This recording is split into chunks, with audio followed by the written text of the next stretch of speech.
Hey everyone, Brendan Snyder here. How are you? Thanks so much for joining me, and welcome to a special review for the brand new Motley Crue EP called Cancelled. Just came out on Friday, October 4th of 2024. It is the first new release for them of any kind of material in 5 years, and also the first to feature new guitar player John 5. We're going to break it all down here, get into it. I'll do a review and unboxing on it. But before we start, if you're new to my channel and you haven't already hit the subscribe button, please do. Also, leave a comment, hit like. All those things do help support my channel. I'd greatly appreciate it. And if you turn on notifications, you're going to stay up to date on everything going on in the world of music, just like this with a review for the brand new Motley Crue EP, Cancelled. So I want to jump back a bit and do a little bit of history. And I know it's all well covered here, but some of this key stuff in here just sort of sets the tone and stage for where we're going to go with this. And so the band itself formed in 1981, and we got the original lineup: Vince Neil on vocals, Tommy Lee on drums, Mick Mars on guitar, and Nikki Sixx on bass. And as I said, the history is really well documented. I mean, they've got hit songs, hit albums, sellout tours. There's excessive drinking, drugs, car crashes, inter-band turmoil that goes on, trouble with the law, even jail time in there. And you name it, they did it. They're just one of the most notorious bands on all of rock and roll, sort of the original bad boys of rock. Their biggest album being Dr. Feelgood from 1989 has sold 6 million copies. It was produced by Bob Rock, who's worked with these guys a lot. This year, 2024, it's turning 35 years old. There's a whole slew of celebrations behind it, including a deluxe edition box set that's coming out on November 22nd. In all, the band has sold 100 million albums worldwide. They recently sold their catalog for $150 million. So that's pretty amazing thing right there. Although I don't know if I would have gotten rid of it so soon personally.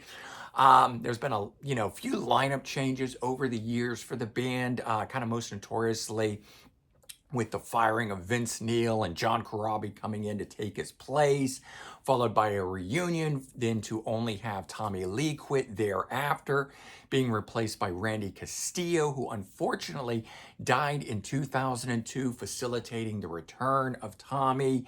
The band notoriously retired from touring in 2015, only to return 4 to 5 years later, 2019. Of course, they tried to get it off the road during the pandemic and had to push it back from there. But this was all due to the success of their biopic, The Dirt, which was based on their best-selling biography of the same name.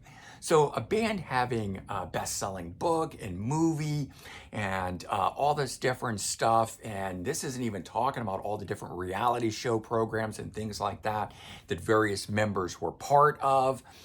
They make a successful return to the road as part of a triple bill stadium tour, which was one of the highest grossing tours for that particular year. They went out with Def Leppard and Poison. They decided to continue after that, and of course Mick Mars decided he would retire from touring, which unfortunately led to the band firing him. In comes new guitar player John 5, and now we have the fruits of their first labor together, the Cancelled EP, which is what we want to talk about here. So in all, 3 new songs on this EP. It clocks in at only 12 minutes. And I kind of wish it, well, I don't just kind of, I really wish it was a lot longer. The 3 songs is just a bit too brief for me. It's produced by Bob Rock, who I mentioned had worked with the band a lot. His career spanning with them for 35 years now, because he started out with the Dr. Feelgood release. He did the Decade of Decadence and produced the 3 new songs on there. He would do the self-titled release, that is the one and only album with John Corabi.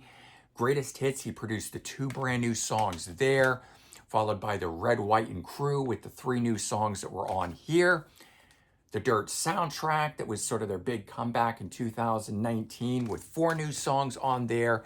And now he's done 3 more new songs, which is for this EP. And I'm at least glad that they've chosen to release this as a standalone release, as opposed to every time they were doing new material, and it's always coming out on these various compilation soundtrack, things like that. And so This way, at least it can stand or fail all on its own. It is not being propped up by any of their greatest hits or that sort of stuff. But first new material now without Mick Mars, and that's going to factor in a lot here. And of course, we've got his replacement, John 5. So all ears are on the band, so to speak, with this.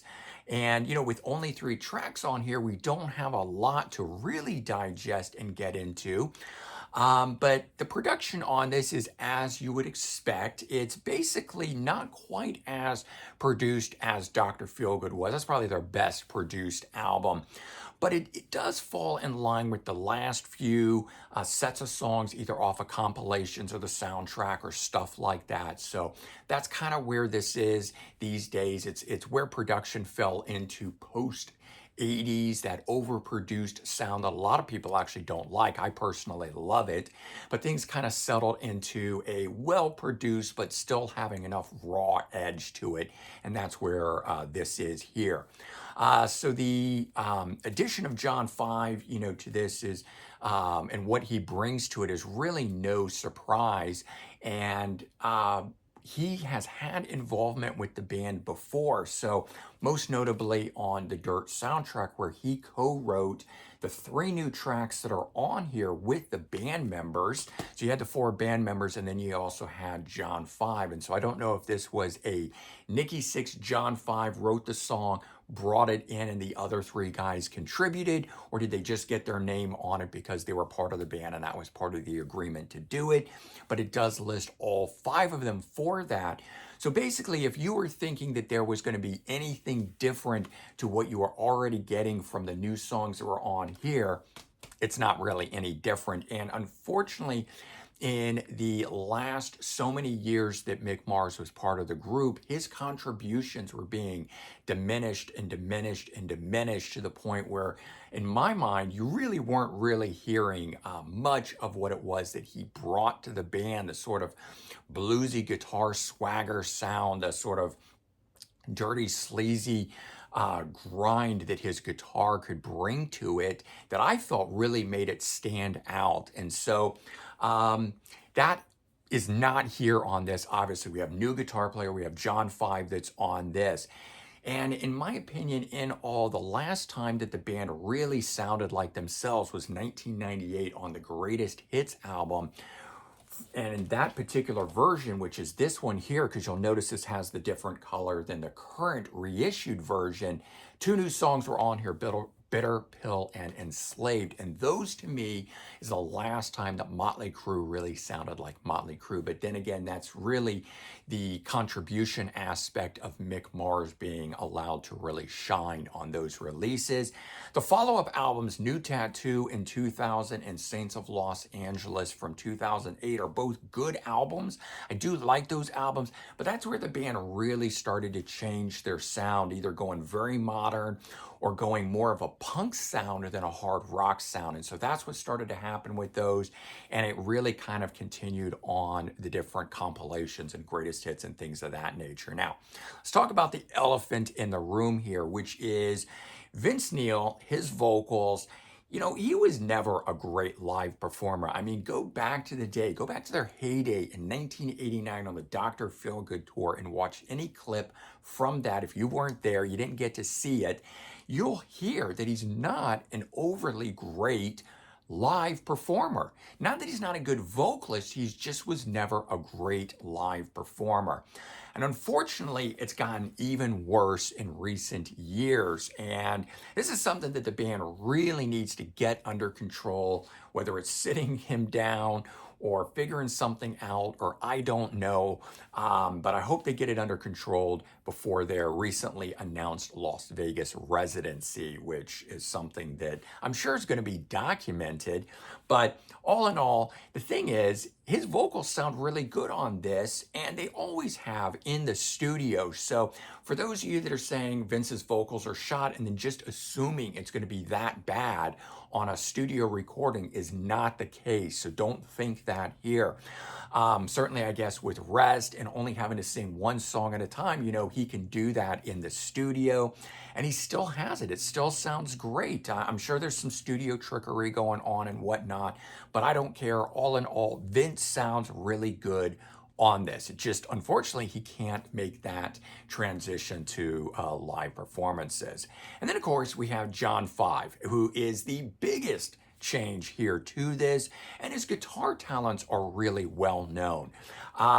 He's very accomplished guitar player, so certainly no slight to him whatsoever. He spent many years with Nine Inch Nails and Rob Zombie, but already right there tells you a lot about him because he's not from the same era as Motley Crue. So he is bringing that modern flavor to the band, but all his solo works are the same thing. He did play with David Lee Roth and made a killer album under the name the David Lee Roth Band, that if he would play in that style, I think it would have been a much better fit for Motley Crue than the more technical stylings that he does, the more modernized stylings of guitar playing that he does, which was really the case of what he did with Nine Inch Nails and Rob Zombie. And I just don't feel is very fitting for the band itself. And I talked a little bit about this earlier, but I feel like the killer bluesy hard rock swagger of Mick Mars, who really had a defining hand in the overall sound of the band, is sorely being missed here on this. Things on here sound good, but that particular style from John Five doesn't sound like Motley Crue to me. It's a bit jarring on here. You're expecting a very classic sounding solo to come in on it, and instead it's a very technical, flashy solo, but it's got that very sort of non-warm feel to it, in my opinion, reminiscent more of the 2000 era style music and not of the 1980s, the classic sound that we expect from Motley Crue. Certainly the band can move forward and do what they're doing, and they're certainly modernizing in that aspect, and if that's where they want to go, that's okay. But it is a very jarring thing for those who know the classic stuff so well, so inside out, and would like more of that. That is not here on this particular release. Now, the person who really stands out on this more than anyone, I think, is Tommy Lee, and he is sounding amazing. I mean, he is such a powerhouse drummer. He always has been, but he's sounding just as good on these songs here. He's just killing it with every performance. So let's talk about the three songs. As I said, we've only got three. We don't have a lot to dive into, but the first track on here, Canceled, and I have to say, first and foremost, I am glad that this is called Canceled, that they put it out under that name, and that is the first track. We are not having to wade through what was the first single, Dogs of War. So we're getting the brand new track that we haven't heard right in our face from the get-go. And I gotta say, it is the best track on this album. And Tommy Lee had released a statement beforehand talking about how it was a classic sounding track. It could have appeared on any of their earlier albums. And I think he even likened it to Dr. Feelgood and stuff. And while I don't know if it could have appeared on that album per se, it is the most Motley Crue sounding song that they've done in a very long time, maybe going as far back to the song Sick Love Song off of Red, White, and Crue. That one in and of itself, I thought, was a very Motley Crue sounding song. This one here being the same sort of thing. It just has that chug and that guitar sound, kind of that primal scream feeling song off of the Decade of Decadence. That sort of thing exists on this. It's a cool song and I love it. I've gotten into it. But again, it's that technical guitar soloing fills that John Five does that is the thing that I think brings it down. It keeps it from being a classic sounding song overall. To me, is the guitar playing that is on it. Again, I'm not knocking John Five. I'm just doing a comparative aspect here between what we usually would get with Mick Mars versus where things are going now that we have a new guitar player in tow. Track number 2, you probably have all heard. It's Dogs of War. It was the first single released. Not from this. We didn't know it at that time. When this got dropped a number of months back, we only knew it as the first song of the 3 new ones that had been recorded. And in fact, at that time, I don't even know if we knew that one of them was a cover song. We knew that they had been in the studio, and due to social media, thank goodness, that helps keep us up to date on a lot of these things. But that one was very different, very modern sounding.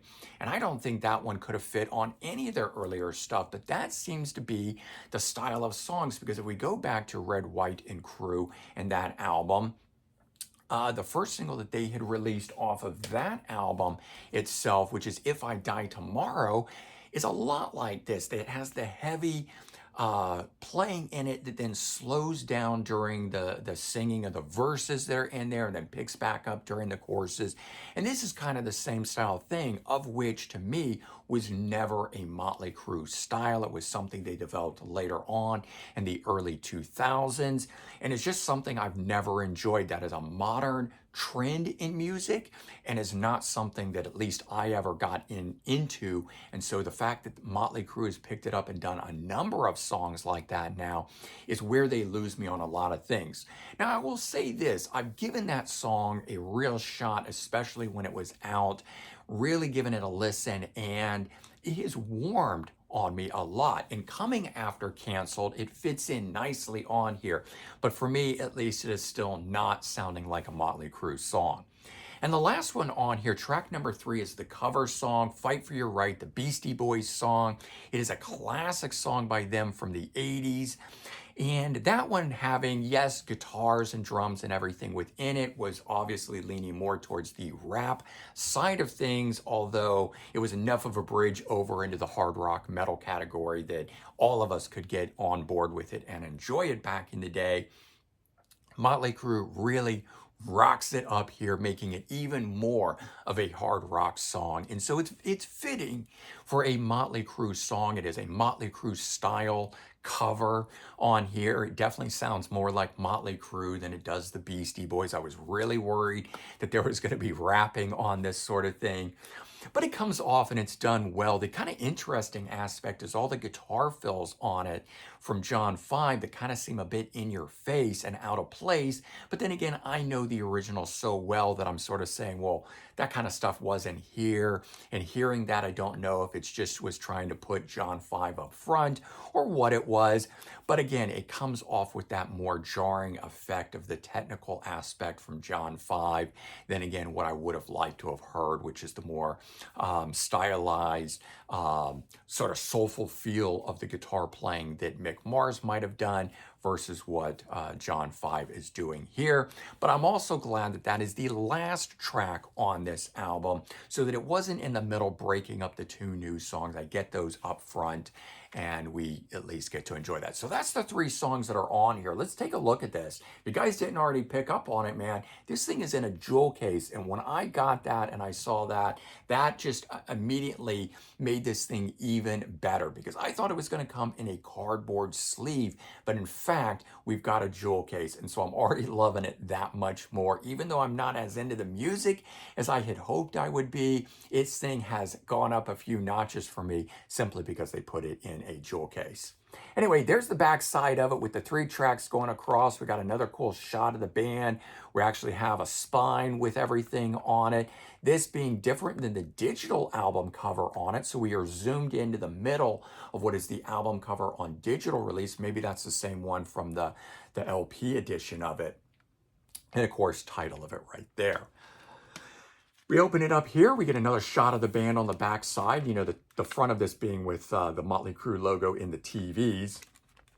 We have the band itself picture in a TV. We have the famous bird flip off there that Nikki Sixx has done oh so many times that it's getting to a point of how many more times can you flip off the camera, Tommy Lee, before this is just, you know, something too old. But anyway, here's the booklet. And so this isn't even just a single piece of paper. It's an actual booklet on here, which I like that the first page and last page spell out Motley Crue on here. You get the lyrics of it, which I'm actually surprised with 3 songs that they're even bothering to print that. And we then get shots of the band. So they're making this like a full-on release with lyrics and band photos and write-up information. I mean, there's more to the booklet than there is of the songs that are on here. All in all, I got to say that they did a really great job on the packaging of this. I, again, just wish there had been another song. It's too short at 3 songs. But all in all, for what it is, bottom line on this sort of thing, I do think it's very cool. I love that it's in the jewel case. as I said, 12 minutes is a bit too short. It needs another song on here. Canceled is the one track on here that is very strong. That is, those of you that like the classic sounding Motley Crue, I think that is going to be the one for you.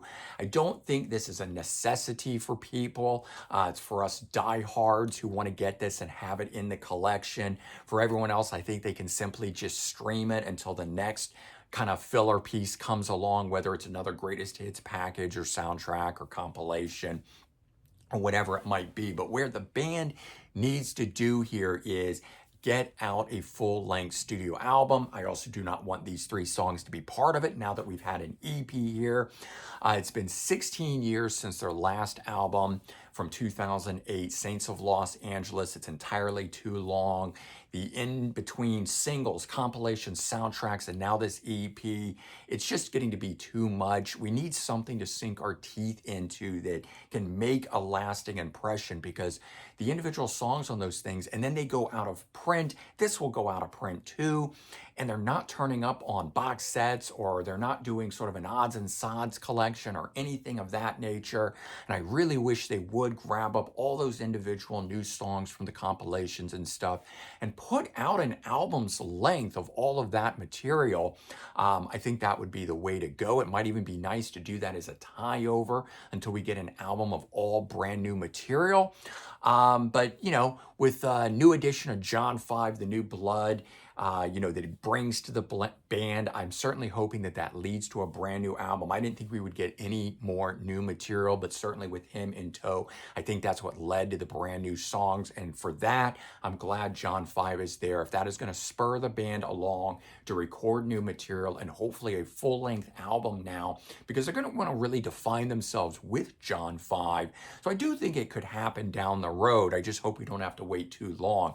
But, you know, in the meantime, at least we've got this to sink our teeth into and enjoy, again, until the next sort of thing pops up, whatever that might be. All right, so there you go. That is my review of the new Motley Crue Canceled EP. I hope you guys enjoyed it, really kind of dug into that whole thing. Let me know your thoughts on it. If you like the song Canceled, maybe you like one of the other ones on here.